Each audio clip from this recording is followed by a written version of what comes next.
Welcome to BQ Press Sunday morning. As you know, we always have fun people on. Now, you guys all probably, if you've been alive since 1966, know about Space and Time magazine, quarterly iconic publication that started by Gordon Linzer. Say good morning, Gordon. Hi there. Did I mispronounce your name? Nope, that's fine. Pronounce it the way it's Oh, spelled. cool. And then over the course of time, it migrated to Hildy. Hello. Good morning, Hildy. And Good then morning. my memory is so bad that I'm looking over there, and that's Hildy Silverman, by the way.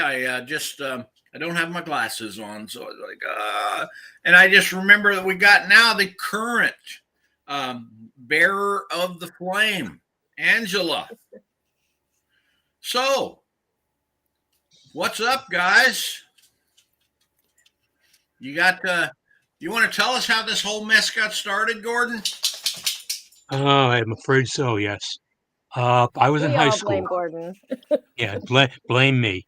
And back then, when I'm talking about prices, this is insanely inexpensive.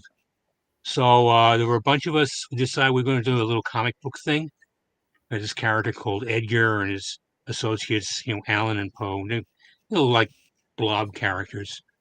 And what we did, we found a mimeograph machine, which we bought for like $20. And we said we could just print out a mimeograph thing, except drawing on a mimeograph stencil is not easy.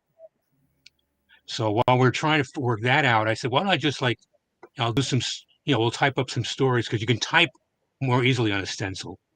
And I put out the first issue of Space and Time in mimeograph. And Angela has seen the first copy, so she knows how that ink sinks through. You can look through and read the other page. After about a couple years, the first couple we just did like one a year, the 1 and 2, and then started doing a little more often. Discovered photo offset, a little more expensive, but not horrendously so. A lot easier to work with.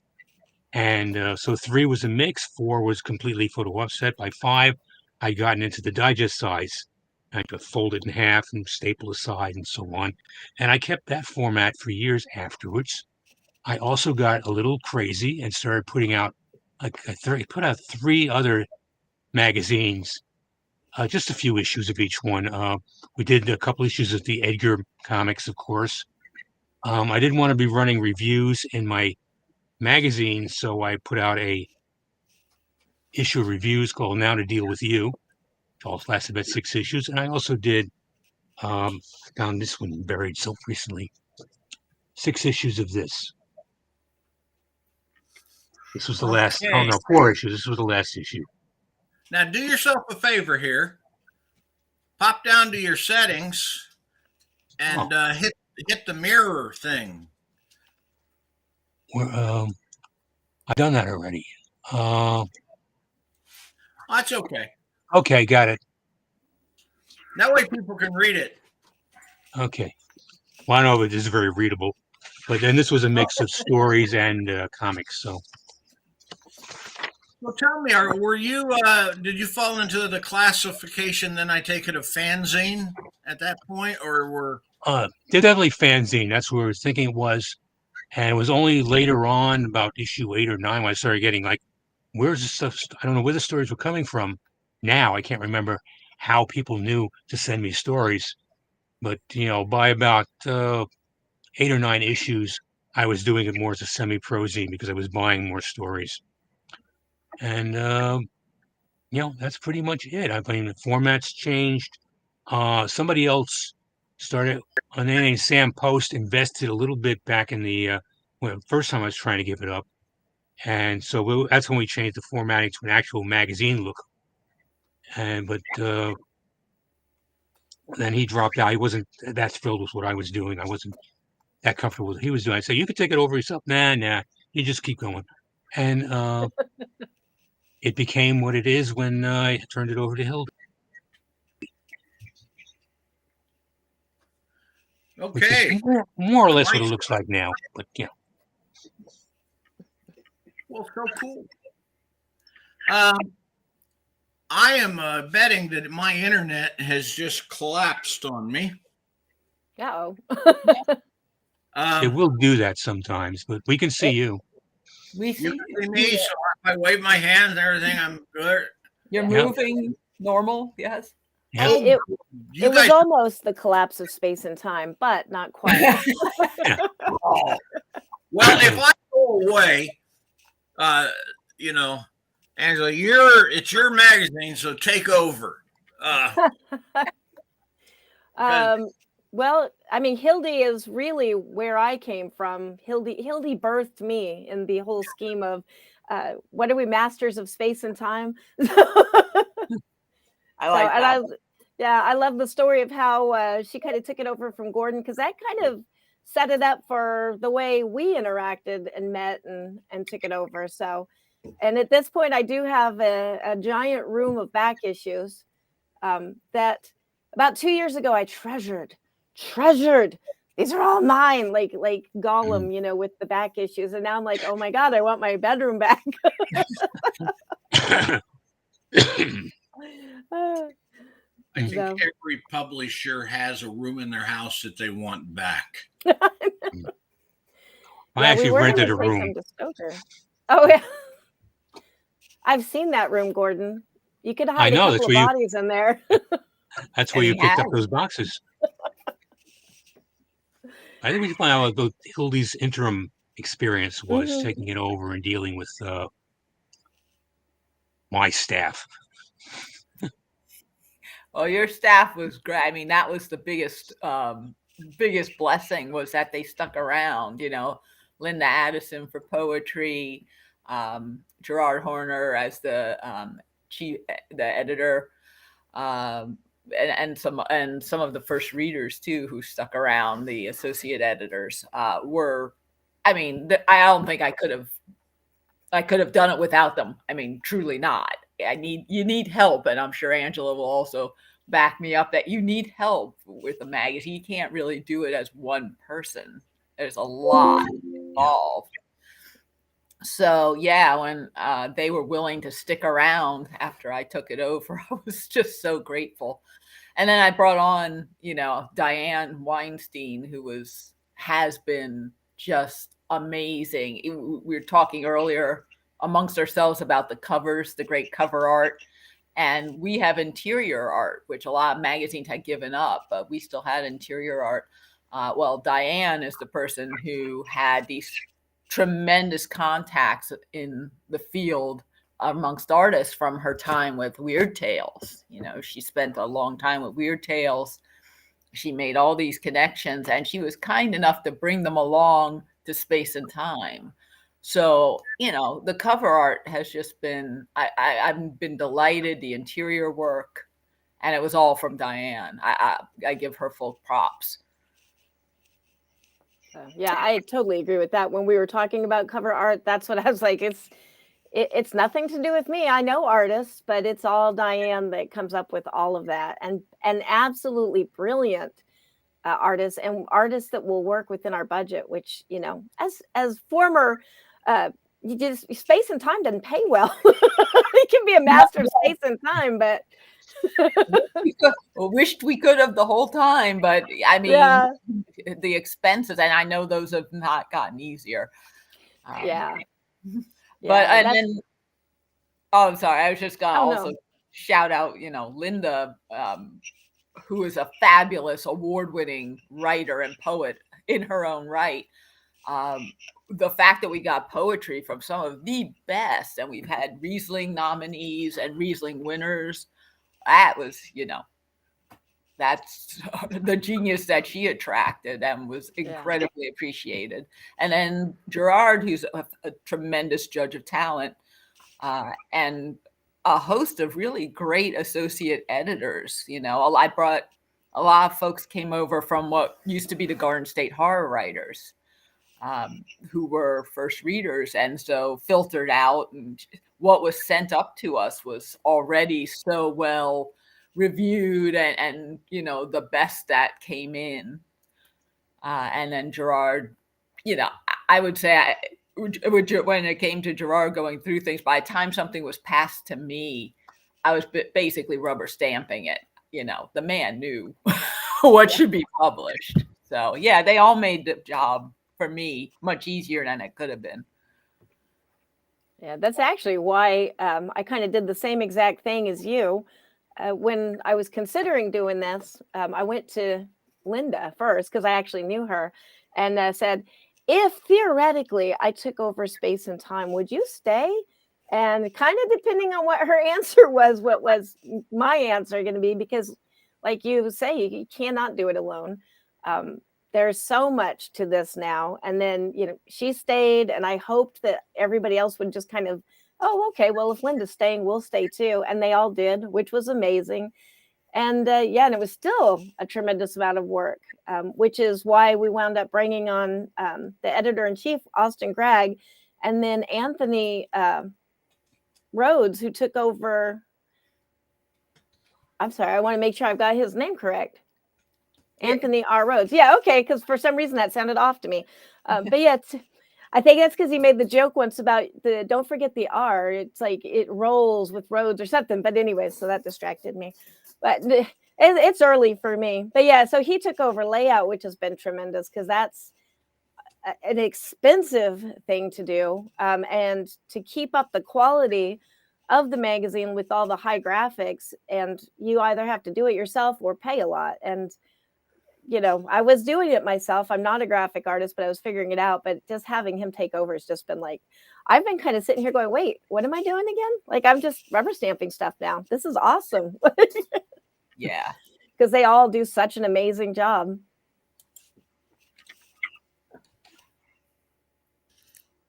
Yes. So I am pleased. So what are your thoughts today on this one, Angela? On the issue that's coming out? Yeah, what's your next big thing?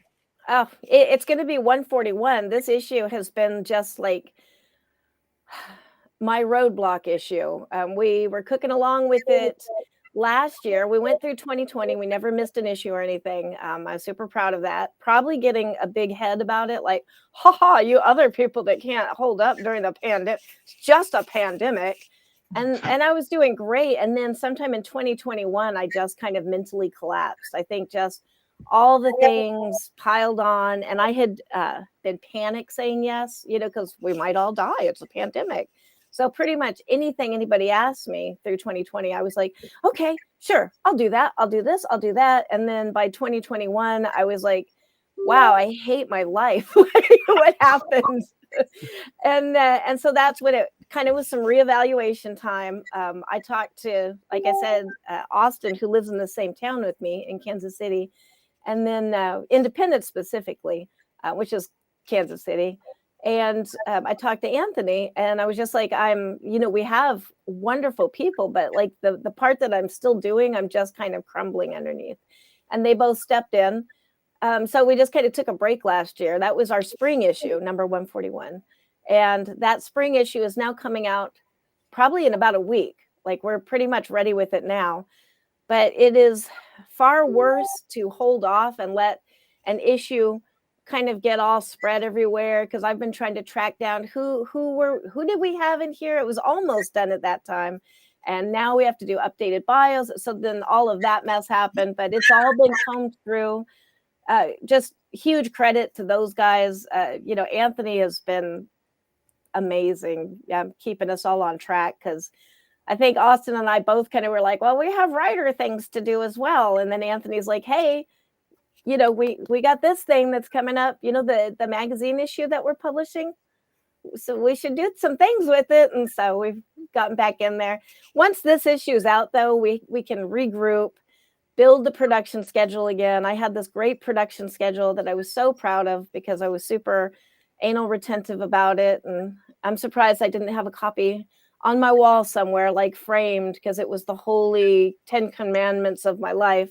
But yeah, 2021 just kind of stepped on all that. And now I'm like, okay, we're still here. Let's keep going. And yeah, we'll figure it out. You used a word I'm not familiar with. Organized? No. Schedule. What is this schedule thing? Oh, yes. Hmm. Was it Douglas Adams that said he loves the sound, or he loves deadlines because they make such a wonderful sound when they whoosh by? Yeah, Yeah. it's I a have, great quote.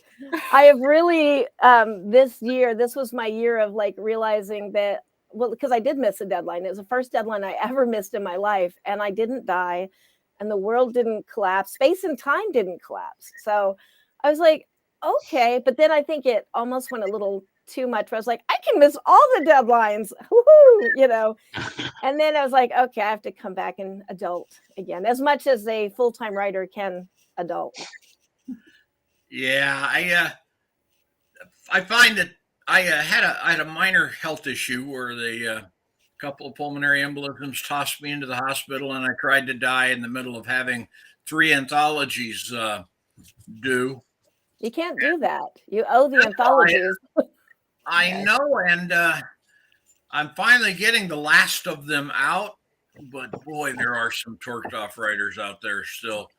They, I'm, you know, I think I consider dying just to spite them. That'll That taste is them. the Yeah. only escape. Yeah, you know, see, don't get done. But we're finally getting that one out. That's the Protest Diaries. I'm a big fan of protesting, and so we're putting that one out soon. But you guys are, I mean, a monthly. You fight the schedule, so roughly, what kind of, for those people who want to submit to you, who want to be one of those, the rare, the few, the proud, the published by Space and Time, either poetry. What's your what do you look for these days? What's your favorite stuff to get? Well, these days it really is kind of going along with what you said with the protest. I think we all tend to look for the stories that are going to make a difference, something that approaches speculative fiction, you know, which is horror, fantasy, or science fiction, or any blend thereof, but make a statement that makes a difference. Like we had one that dealt with racism by using colors of light. And so all of that was by Leonard Spicer. And so without pointing a finger at any particular group, he could cover the whole idea of economic inequality and, you know, systematic racism and all of those kind of really touchy subjects. And all of the language he used was like, instead of said, it would be emoted or flashed and just a brilliant story. I know I've probably, anybody who's listened to me talk about that issue at all has like, oh yeah, Leonard Spicer, I know, right? Because I've really crowed about it, but it was such a unique, just a unique take on that. And what a wonderful way to handle a difficult topic without pointing a finger at anybody, because you can't talk about race without pointing a finger at somebody. So that was one of my favorites. There was another one, and I should have probably had a list here because I can't remember them, but basically the world-changing protest, you know, breaking a horizon and rebuilding it, like those kind of stories, and poetry in experimental, I guess is a good way to put it. If you read it at first and you're kind of like, what? Those are my favorite stories, you know, that I have to kind of figure them out. And, you know, I mean, it has to communicate, of course, because there's been stories that, you know, made me say what, that I was like, never in the end communicated. So, but yeah, basically that's something that's going to make a difference, because that's what I think the most noble purpose of being a writer is we're recreating the soul of society. You know, we are the recorders of whatever is happening, and we can change it. That is so cool. And I like that you do poetry, because every volume we publish has poetry as well as words. And I don't know if you guys can see this. Can you all see the snowflake, the sword on the snowflake icon? I have to call out Susan McDonald, one of our writers. Our first book, as we talked about, was purely political science fiction. I mean, it was alternative truths. I mean, bless her heart, she gave us a title damn near. But we put it out to celebrate Trump's 100th day in office, about what the impact of his election was. And she wrote us a story about King Arthur returning to England at time of their greatest need, which was the same moment Trump's plane landed in Heathrow.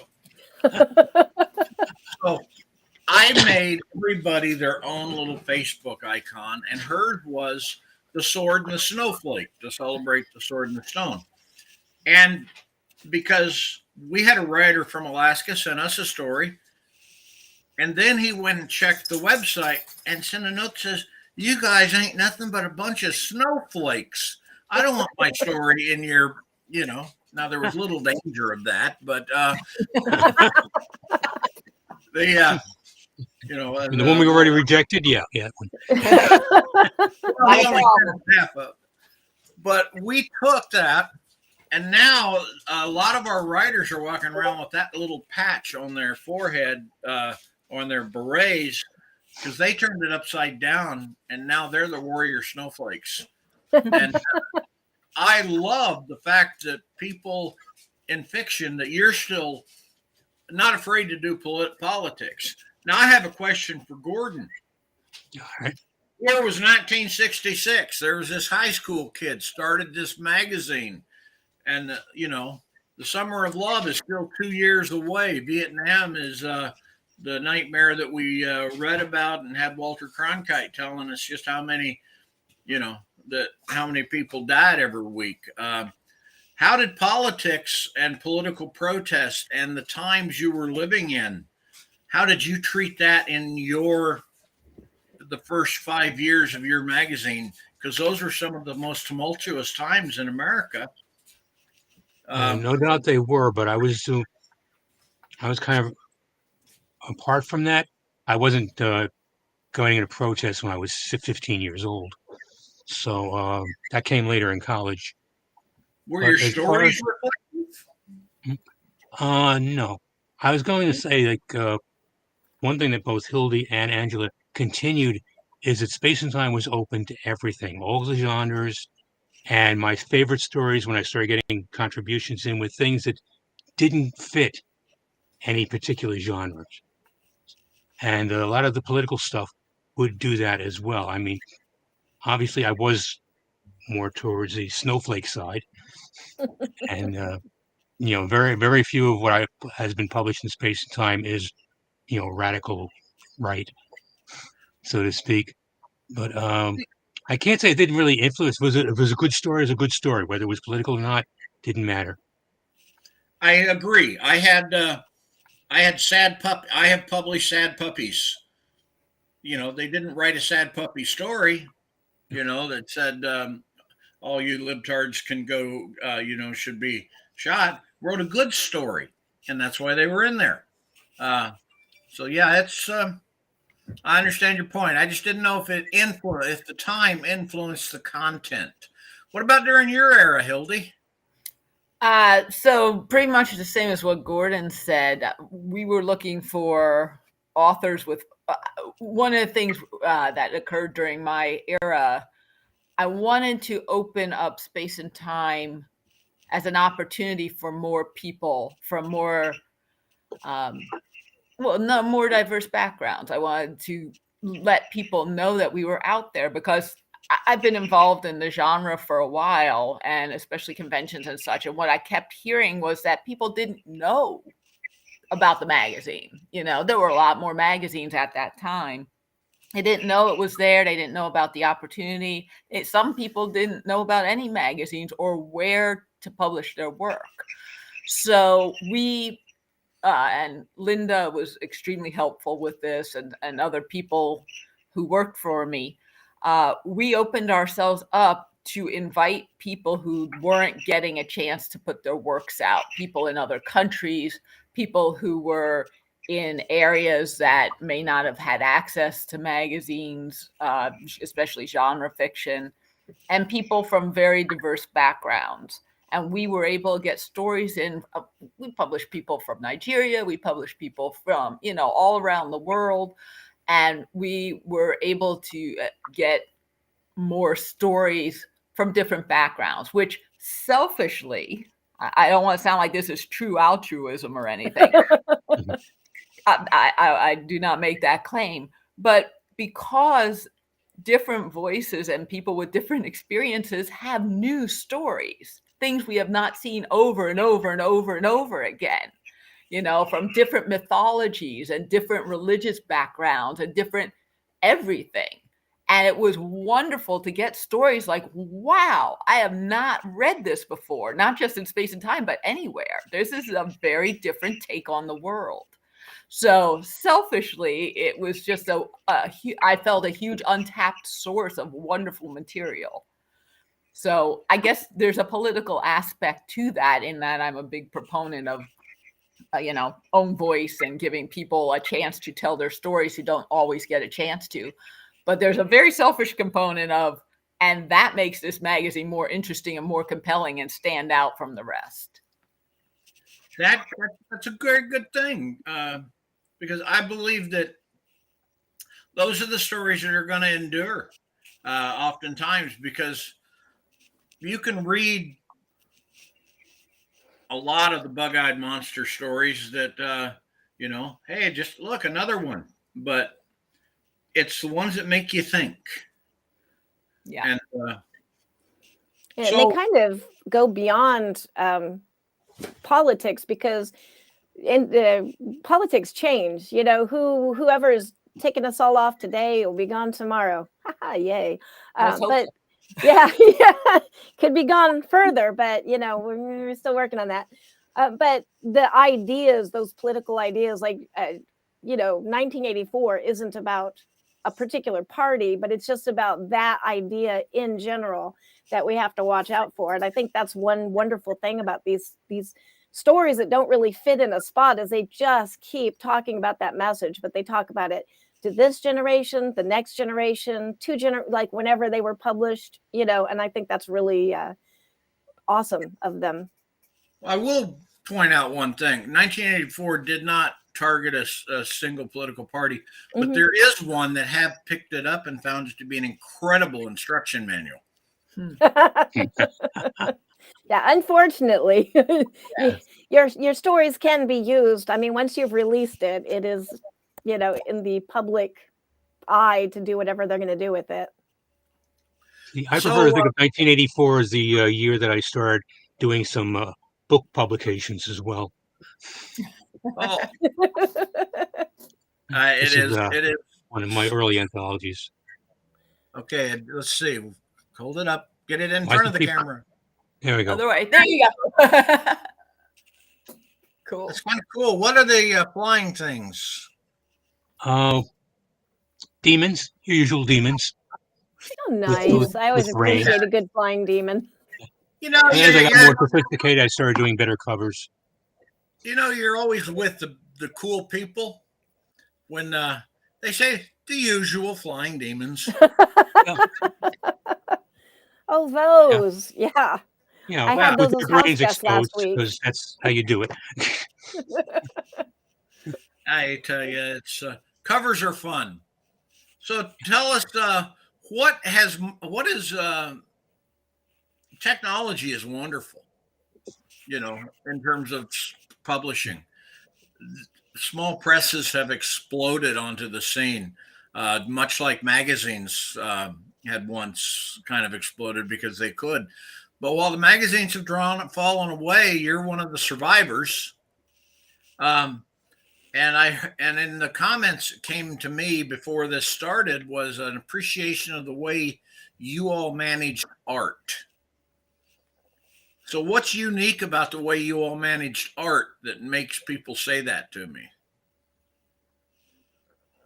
Art in terms of actual physical art rather than the art of writing. Yeah, now the art of writing is just, you know. I think I just got lucky.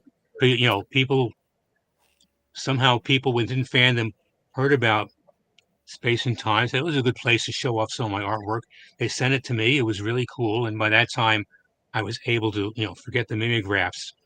actually reproduce art that looked good, and it just went on from there. And I also had a lot of variety of different art, like the Chris Friend thing, which all kind of lumpy things, and then you get the Marcolotti type stuff, which is more realistic demons. And so it was a nice mix of different types of art as well, to go with the fact that I tried for different types of storylines.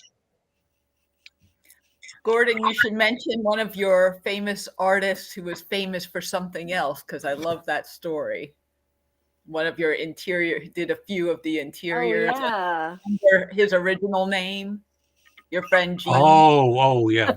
What's his name? That did that's singing thing. Yeah. Uh-huh. Why am I blanking on it? So I gotta steal Gordon's story then. So it's a good story. I just, as soon as you mention, I'm going to know it. But yeah, go ahead. Will. So one of the artists that used to contribute some interior art to Gordon, he pointed out to me later on, was a young fellow I think still in high school, went by the name Gene Klein at the time. Who is that? Yes. Yeah. Who actually went on to have a fairly successful career as Gene Simmons of Kiss. Which I think is pretty darn cool. So I actually have a couple of issues with his art in it, and I'm like, yeah. That's the problem with having 40 years of history is you can't remember everything. He actually that part. Yeah, I think I would try and remember that one, Gordon. He actually answered a tweet. Like, I think I did a tweet on that, because I was pretty taken aback by that. I thought that was pretty awesome. If I'd have known that, I wouldn't have even hesitated, Hildy. It would have been like, what? Gene Simmons did art in this? Yes, of course I will help. Like, what do you need? But so we put it on our Twitter, like back in those days or whatever. And he actually admitted it, like accepted it, was like, yeah, I remember that, and told some more information about it. So somewhere I have a screenshot of that Twitter as like one of the precious things of my life that have happened. That is that fits cool. That's very, I could look up cool in the dictionary and put that one in there. Yep. That was Gordon's doing, getting future Gene Simmons. That's visionary right there. Yeah, he could see that far into the future.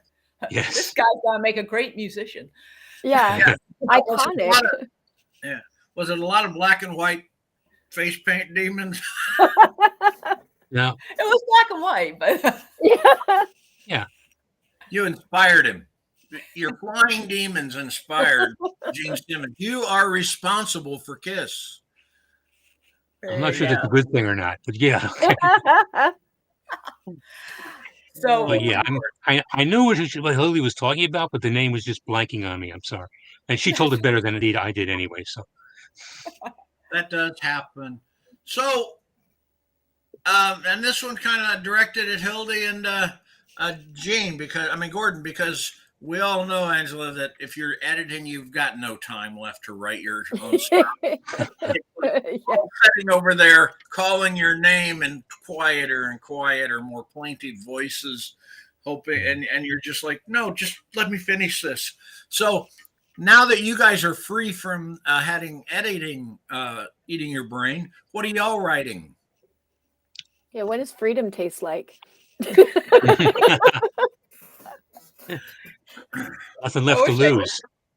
Nothing, but that's free. I've been very fortunate. I think last year I sold more stories in 1 year than I had anywhere else. I need to start digging out novels again. At my age, I'm not sure I want to bother finding an agent.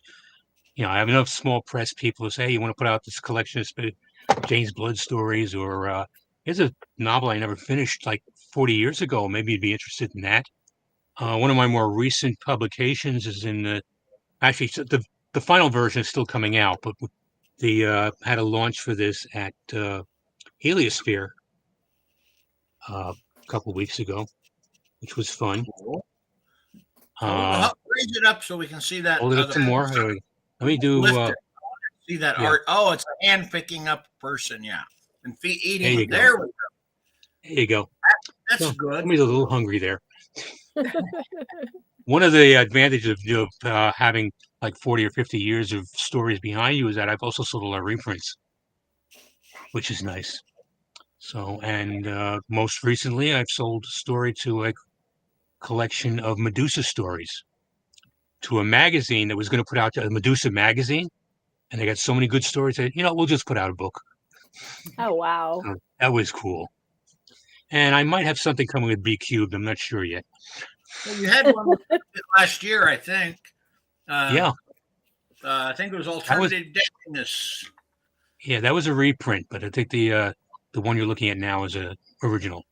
So yeah, well, we do. I mean, we try and publish 3 or 4 poems and 3 or 4 reprints in every issue, and then keep the rest new because we can't. If it was just pure reprints, oh, wait a second, I will look up. I think I got the book sitting right handy, but yeah, it is so much. It is fun having piles of old stories you've written.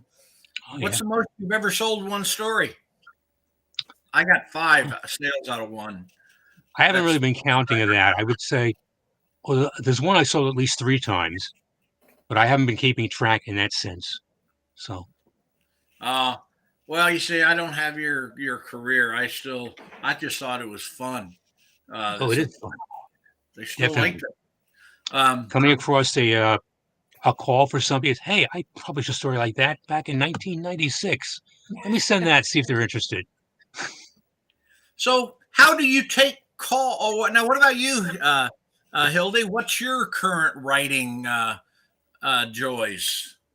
Well, I write primarily for anthologies. So I publish pretty regularly short stories in anthologies. And I have actually quite a few are coming out this year because of delays. They all wound up being clumped this year for various reasons. Upcoming, I have something in the 3 Time Travelers anthology that's coming out from Fantastic Books. That's going to be a lot of fun. The premise is basically we all had to take 3 random people from history, put them together and have them time travel and have an adventure. So I love that. Yeah, it's a lot of fun. I've heard nothing but good about that anthology. Yeah, that's a good one. There's a lot of, I'm very proud to be in there because there's a lot of really great authors in there. I have one coming out from Crazy 8 Press. I'm a member we're an authors collective called Crazy 8 Press. That was founded several years ago by a group of people that I've been friends with for years, and I've actually joined them now. So the next anthology coming from them is called The Phenomenons, which is kind of a superhero anthology. So that's going to be a lot of fun too. And there's a few others lined up. I'm sure I'm forgetting that haven't been released yet. I have my first novella will be coming out probably late 22, early 23 from the part of the Cryptid Crate. So that's going to be fun. So yeah, keeping very busy with the writing, which is nice. Well, I'm going to have to make sure I let you know the next time we put out an open call because I would like nothing more to have you join Gordon as part of the YouTube family because it's truly fun. I love getting to, meet and edit and write with, new people. And, it's fun. And so even if you, Angela, ever, when you find that midnight to 2 a.m. moment free. I will. I actually, I still do get a lot of writing out there. For some reason, I actually found out this is a genetic thing. Like, I am truly a mutant. There's these people that don't need but like 4 or 5 hours of sleep. I saw an article on it, and that my first thing was, everybody stop fussing at me now about sleeping, okay? Because I'm a mutant, all right? This is cool. I don't need sleep. But I am not a morning person. The gears don't really start going too fast before noon. But yeah, so I've got a bunch of stuff that's been coming out because of the lack of sleep thing, which is just really so handy. I'm going to say, if you want to be a writer, not sleeping is just really super handy. If you can swing that somehow. It's If certainly I could backtrack for a second, I just wanted to mention over the last year, I also did something I thought I would never do. I have sold 6 Sherlock Holmes stories, wow. Oh, cool. Wow. That's cool. and I got a couple more in the works. Nice. I actually am writing my first Sherlock Holmes story, Gordon, and it's a real challenge because I kind of approached it like I've read a ton of these as a kid. I know what I'm doing. And then my first opening scene was very graphic, and I found out, oh, you can't do that. That's a rule. Like, and there can't be any like intense romantic things, which isn't a problem for me. But the graphic death scene that was going to open the whole story, I had to rework that, and then talk about Sherlock Holmes's nose a lot. I found out like it's just this repeated thing about his nose and his profile. We're going to go back to the profile of Holmes. Holmes just supposes his nose is a roses. But, yeah. Okay, you Then guys you add just- in a deep dive into research. Yes, Besides. yes. Well, Okay, that's funny. I guess we're all Holmesian published because I did a couple too for the Baker Street Irregular anthologies. Oh, that's awesome. Yeah, this is Oh, yeah, I coming had out one of for- that too, but that wasn't strictly Holmes, so I didn't count that. Yeah. Right. We could make Holmes what we wanted. In fact, that was the assignment. So Well, I'm going to lean on you guys. I might send my story. This is for Crystal Lake, and I'm writing with Naching Tikasa and John Grant, the Occult Detective Quarterly publisher. And so they both have done this before, so they will get to judge if my home story is indeed worthy. But cool. Well, if you want to run it by me sometime, feel free. I probably will. I'll send it to you and say, does Holmes do anything he can't? Like, he's allowed to fly, right?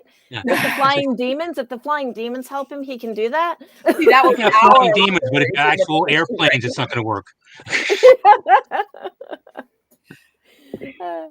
This is me coming back because I had to go get a pen that worked. So you're telling me that Sherlock Holmes is a minor industry but the stories have rules. And well, if you're doing traditional Holmes, yes. Right. It's I mean, not- I've also done for an anthology, they wanted a supernatural element, so I had a little supernatural thing going on in that one. There's collections called alternate Holmeses as well, and so on. But most of the people looking for Holmes stories are looking for something that fits in the genre, fits the canon, so to speak. So you can't have Holmes suddenly like developing superpowers. Yeah. Well, you Well, and can. they've been asking me about dates. Like when I started it, one of the first questions John Linwood Grant said is, what time period or what does that take? When does this take place? When does your story take place? And I'm kind of like, oh, I Yeah, be don't know. careful. Victorian one's era? no I good. don't know. When was that? Yeah. And that's what That's he when said. Well, Holmes if was it was- hiding out in Europe. That you can't do that story. that was his response. Well, if Watson's there, then it has to be between these years and these years because of this happened. But then when Watson went here, blah blah blah, and I was like, dang, I thought I was a Holmes fan. Nope. I am a super It's easy noob. enough I to know find a nothing. timeline. Yeah, It is. I could send you They've been my notes if helping you me. want. Yeah. Yeah. Oh, absolutely. I do need help with this one. It is kind of the thing that I've been looking at going, oh, I said I was going to do this, and 15,000 words of it. Ooh, long. So, okay, I Gordon, keep mine down to about 5 or 6. you're gonna have to help me because I can see now at Beekeep Sunday Morning about this whole little is not the right word, but this whole Sherlock Holmes revival short story thing. It's got to be talked about. I didn't realize that was real. Oh yeah. In It's fact, if huge. you decide to do that, I can tell you a couple authors who are writing in, not novels that are unique Holmes, Are both you writing traditional them too? and genre. Yeah. Are you You writing? may want a to talk book? to some of the people that are publishing it as well. There's one or two That's it. publishers in particular that really all we do is put out like 10 Holmes anthologies a year. mhm. Oh, I mean, seriously, guys, because this show is a lot of it is for writers. Telling them what's out there, what they're doing, what's changing, what's coming up. And he also made me think about the fact that I could see an anthology called Alternative Holmes, where you're allowed to change one thing about the Holmes piece. but you still had to stick with the rest of it. That could be kind of interesting. Um, Canon but, Holmes, except Holmes is now played by Kermit. I was thinking he'd lose his nose and he'd go around like Voldemort. I mean, the whole plot would just be collapsed now. I looked. I don't have any aggressions towards his nose, not at all. Clearly not. My daughter got a hold of my Kindle account, or my audiobooks. I have now got 24 hours of Sherlock Holmes. That's all? Not a bad thing. Well, I'm going to admit, I had the book of the one on the Hound of the Baskervilles when I was a kid. It didn't strike me. It didn't hit my fancy.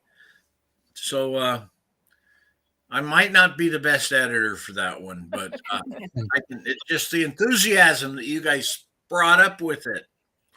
Well, a couple of those longer Holmes pieces, Holmes is hardly in it at all. Like Hound of the Baskervilles, he goes, okay, we'll solve this crime. I got to go somewhere. You hang out, Watson. Mm-hmm. Right. And then 100 pages later. Yeah. Well, maybe I should reread something more Holmesian. Yeah. I think if you listen to the short stories, it'll work better. You don't even have to read them. Just like sit back, relax, hear the intonation. There's some great postings, not even on Kindle, but on YouTube. Somebody's posted some really good readings of the Holmes stories. That would be interesting. Cool. Because right now I'm reading one of Harry Turtledove's lesser known works, but I consider one of his best written, is called How Few Remain.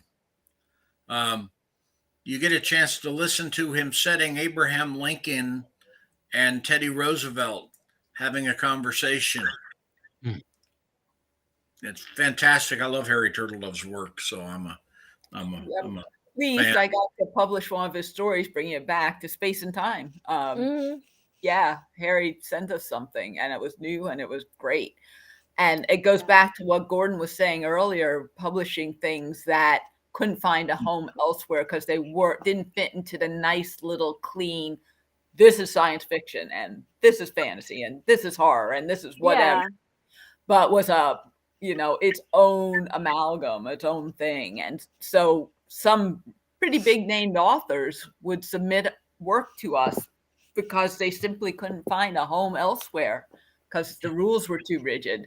So we published, Harry, I published a Norman Spinrad story.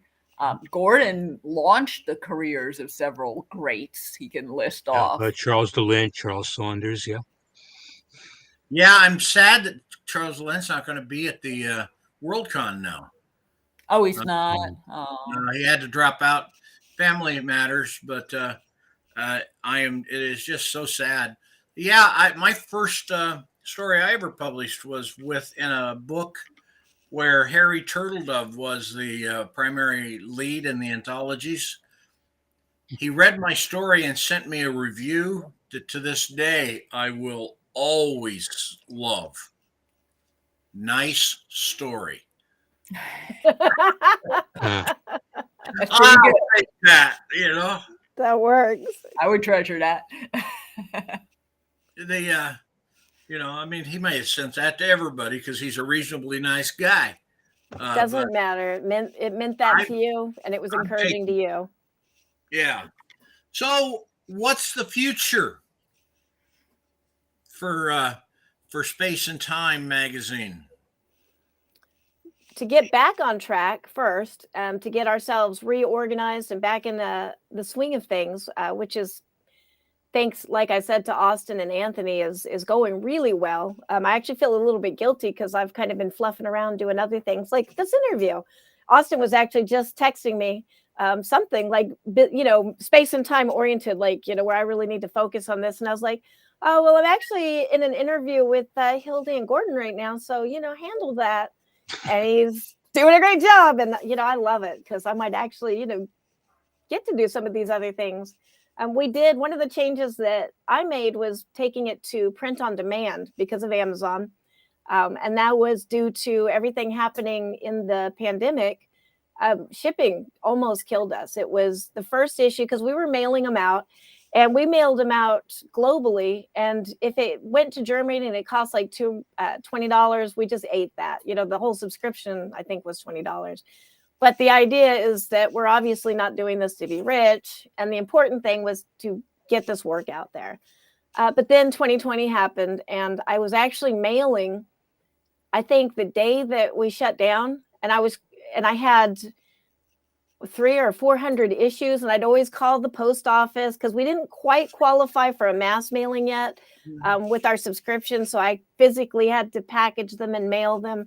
And I'd always say, I'm going to have a party and do this and get all this help. And then I never organized a party because you're trying to put out a magazine. So the two just don't go together. So I was standing in the line trying to mail all these packages out, and everybody's panicking, and everybody's kind of like, are we going to die from standing here? And I remember thinking, am I going to die for space and time? Like, is that what's going to happen here? Like, I'm going to get COVID and just die. But you know what? I got all the issues out. And then it was so frustrating because most of them never made it to their destinations at that time. Most of those issues, don't even know what happened to them, vanished. And so you consider it's the cost of the magazine plus the shipping, and we don't have a huge budget. The budget kind of looks like my grocery budget a lot of times, which explains a lot about why there's no half and half in the fridge. But so we replaced those because, how long was the pandemic going to last? And then most of that second mailing of that issue didn't make it through. I remember sending an issue to Singapore that just about killed me because I think it was $25 every time, and I sent it 4 times. And then after that, we were like, we almost closed because we're like, I just can't, we just don't have the money for this. And then I think it was John Linwood Grant's looking at the Occult Detective Quarterly, because he always did print on demand, as far as I know. And I was looking at that, and it looks great. And I had published, I'd been publishing myself anyways as a self-published author through KDP, which was originally Create Space. And so we just decided to do it like that, to just try to hang on. And then Amazon is the one that everybody has to go to if it doesn't get delivered. We're not paying for that. People can use their gift cards. So there was a lot of, and it could be international without us having to pay for that international shipping. So we kind of thought everybody might just completely hate us because technically it's an anthology now because it has an ISBN number, and so it's a little bit of a different thing, but we're still going with the magazine idea because that's how it started, and that's what we want to remain true to. Finances was kind of why it had to switch, but it's been a really, really good change. It not only helped us to survive, but I think it's helped the magazine to thrive a little bit. I think the last 2 issues actually paid for themselves, which was kind of an amazing, oh my gosh. I'm sure there's things I forgot about in there that, kind of get, you guys know how it is. Magazine budget and your budget kind of mingle around and get all mixed up. Yeah. Please don't audit me, anybody, because there's nothing there. I can guarantee it. But so, I'm really, I feel really good with my successors here, how Hildy made it carry on. What Angela's doing now, as a high school kid, my sophomore year, I could not have done what you're doing now. So. Well, that's because I'm 53 now, and Hildy and I have had a couple years beyond the high school. I think in high school I also could not have. I mean, it wouldn't be possible, even if I wanted to do what you're doing. It would not have been possible today. Yeah. I would always like to say that it was kismet I took Space and Time, because I was literally born in 1966, same time as the magazine. So we are the same age. That's how I keep track. That's the 55th anniversary, because I'm 55. It makes it easy to keep track of the milestones. Oh, that's awesome. But everything Angela is talking about was where I was trying to go, but I was too soon. I tried to go to print on demand. There was no option. Yeah. What I had to do was print traditionally but the printer handled the shipping also. So I didn't have to sit and print labels and send things out myself unless it was to individual contributors for some reason. Mhm. But we got, I mean, it was, the finances were what were killing me. It got to the point where I could not afford to send overseas. So I said no more overseas subscriptions. I literally couldn't. Mhm. It was impossible. And I knew I was hitting more of a wall. I was just getting to the point where the cost of printing and the cost of shipping were getting so high. There was no way to keep it going. Yeah. And looking into exactly everything Angela's talking about, but I kept hitting a brick wall because I was ahead. I was too soon. Yeah, it didn't So exist quite yet. I'm so glad you were able to take it to exactly that next level and get it out there and get it back overseas and get it to everyone. Because Yeah. that is the hardest part of the publishing. What people don't realize is it's layout, it's printing, and it's shipping. Those Yeah. are brain. Yeah, I used to mail these out for like 10 cents. I If wish. only. I think Yeah. they're like $5 now to ship it out. And you consider the issue as $10. Yeah. And you don't want to raise the price of it up because then it's not accessible anymore. The point is to get the material out there to be read. But also, this is where I need to really thank the people that work for Space and Time, because it's all volunteer, and they just lend the first readers and the Gerard and Linda and Diane and Anthony and Austin and all of the artists. The artists get paid $10 an illustration, which is highway robbery, but it's all we can afford. You know, we rob because otherwise it's not going to come out. And just, if they didn't all do that, this would not be possible. Because just when I was doing the layout, I thought about it one day. I actually timed the layout, and it was 67 hours. And I thought, if I was going to pay a graphic artist to do this, I think the going rate was around $20 an hour. And that's kind of like I pasted in text and it flowed, and there's not really a lot of fancy stuff in there, which, you know, the magazine has always, I think, been very visually charged. Like, there's always been a lot of illustration and a lot of creativity there with layout. I couldn't have afforded it. I think I calculated it out, and it would have been like $2,000 for just the layout, you know, and then considering you're charging $10 an issue, but then in that is paying the artists and the writers, because that's kind of the point of it. So yeah, it really would not be possible without all the support and love and labor. I kind of feel like Space and Time is its own entity now. You know, it kind of came, Gordon birthed it. So Gordon is, I guess, the mom of Space and Time.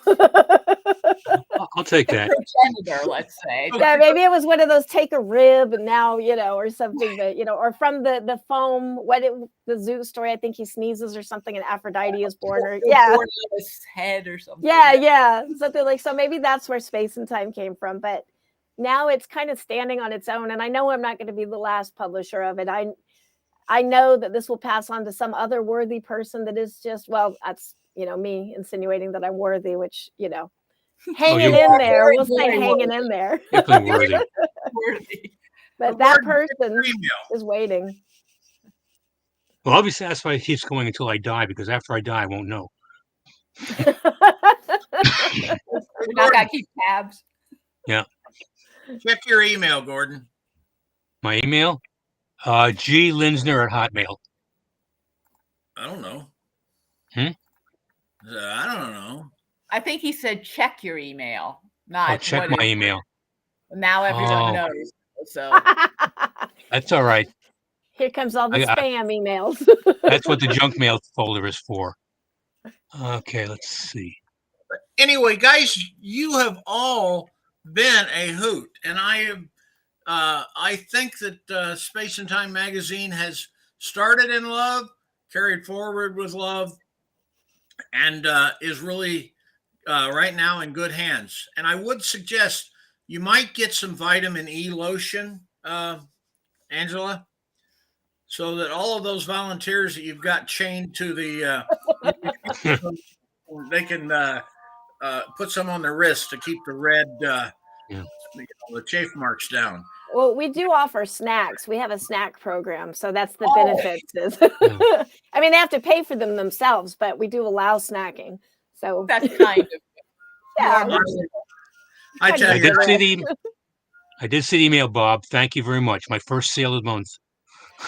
yay! yeah, Congratulations. actually, it's his second sale to BQ Press. But Well, we'll do more of that too. and we will do more because you know, I you guys more than probably most of my guests can understand doing it because you love doing it, Yeah. and not because you're making a lot of money at it. Mhm. And Which I just want to say is why it hurts when I'm not saying anything, but when a writer kind of insinuates that we're somehow cheating somebody, like we should pay more or something. It's like we would love to, but it's literally grocery money and love that runs things. Yeah, it's the And artists and writers that are donating to us. Well, Mhm. literally, Yeah. the general us, that are We- because they want to. Mhm. It's not that we're offering them exposure, but they're offering us what they have to make us Exactly. look good. Yeah. uh, And they do. Oh yeah. it is so. It is a wonderful. Someday, I'm sure we could talk for 2 more hours about the relationship between writers, editors, and publishers, especially when the editors and publishers are often the same people. Mhm. It you build incredible relationships with the people you publish, and that's been one of the great things about this. Is that something that you guys find in your end of it? Oh yeah, for Absolutely. sure. Yeah.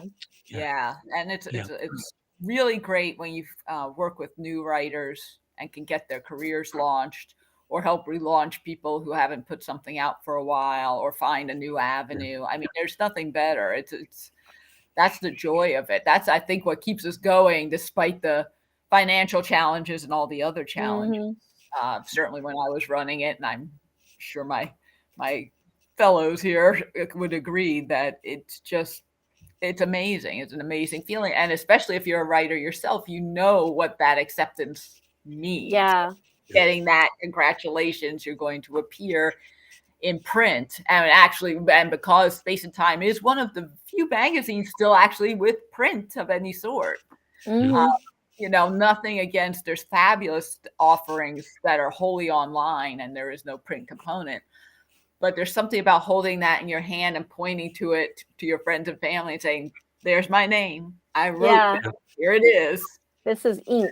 This is It's a real. product you can't get anywhere else. So And Gordon, actually, I had a note in there that said I would like from Alicia that said I would like to include this in the anthology.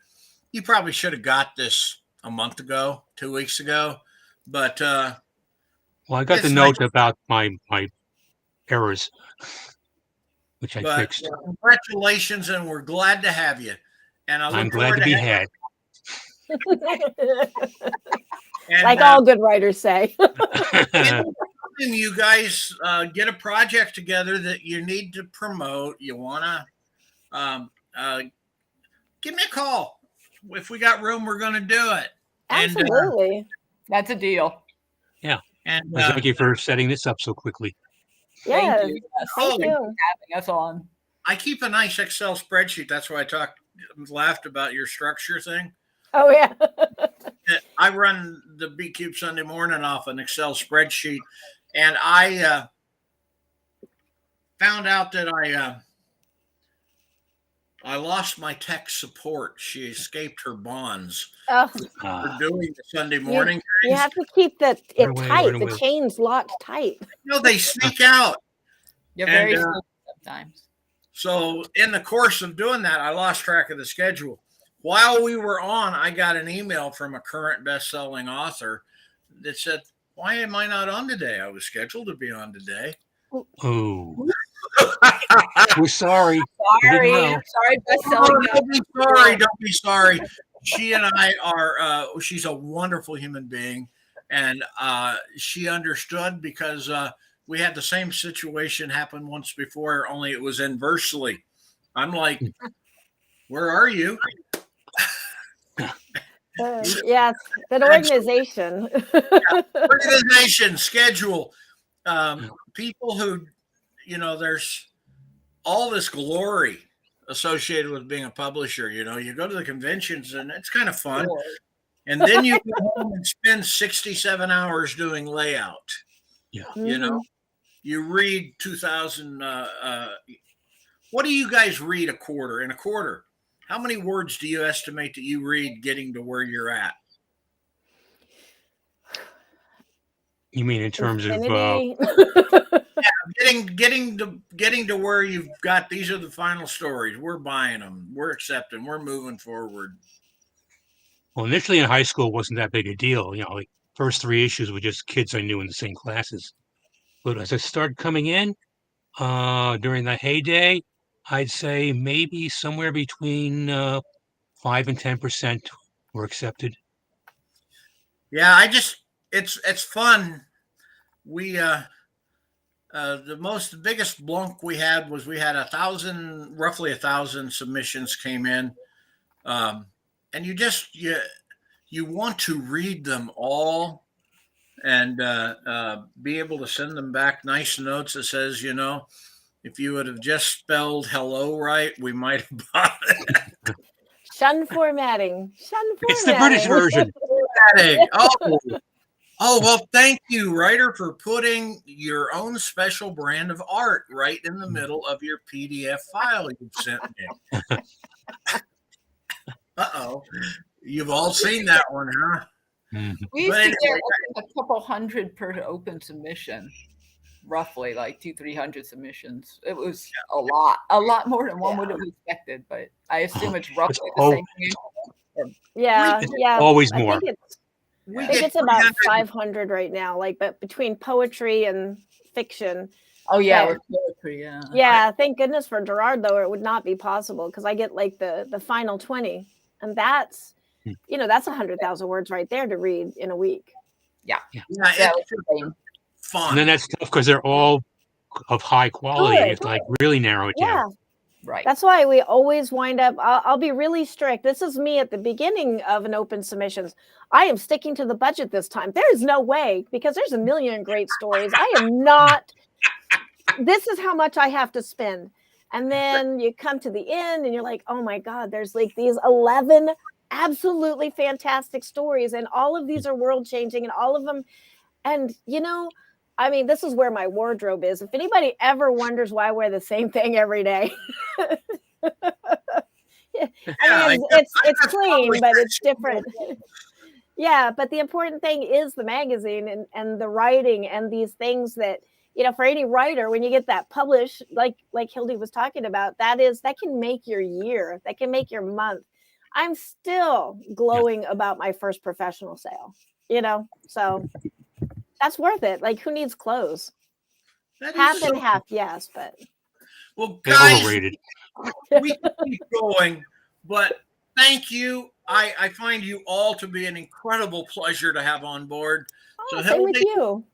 You keep at it. Gordon, you'll get edits soon. I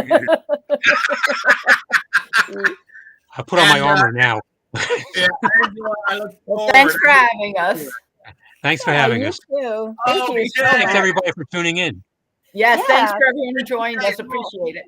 Oh, and by the way, it was Elizabeth Ann Scarborough is author of The Healer's War, one of the finest writers I know. When I read The Healer's War, it just numbed me. It was that good. Oh, wow.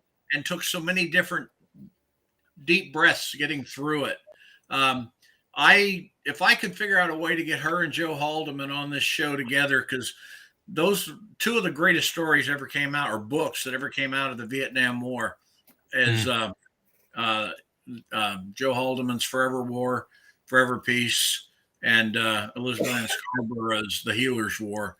Just awesome stuff. So thank you. Okay. And go get your next edition of Space and Time magazine as soon as it comes out. When's it coming out? This month. We're hoping to get it out before Stoker Cons, which is, I believe, the 9th, somewhere around that weekend. And then then I can be crowing about it at StokerCon and relaxed somewhat. And you can go buy back issues online now, right? Mm-hmm. Yeah, Oh. and we actually have all of the issues from when I started on. I think we might be missing one, but on Amazon. So we have it as a series now. So we don't really need back issues because you can just go get the issue, which has been I think really you have most of my awesome. back issues on their line too, don't you?